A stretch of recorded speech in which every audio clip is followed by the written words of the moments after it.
Qadirli görürmenler özünün taq-tuq paranları bilen qiziqchilik sahasida özgece uslub yaratgan Abaydulla Molla, yani Abay taq-tuqini ekran aldagi tomoshabinlarimizning tonimaydigini yo'q bo'lishi mumkin.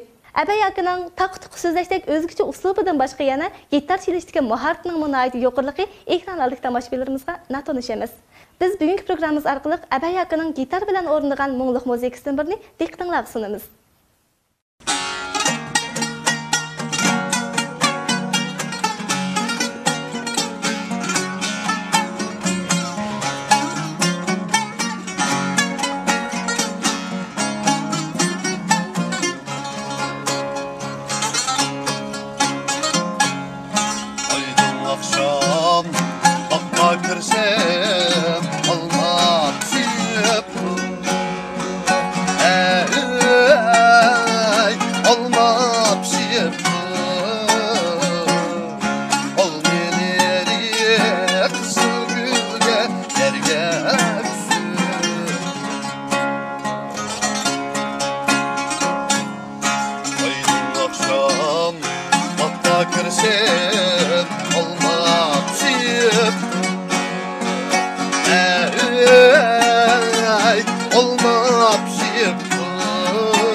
Qadrli görürmenler, elediki yeniliklar, elediki özgüçilikler bilen sizlerni vaqtida xabardor qilib turayotgan Taranjik Kuylar programmasi mana bu yerda oxirigacha olib turdi. Programmamizni yoqtirib ko'ngilingizga rahmat.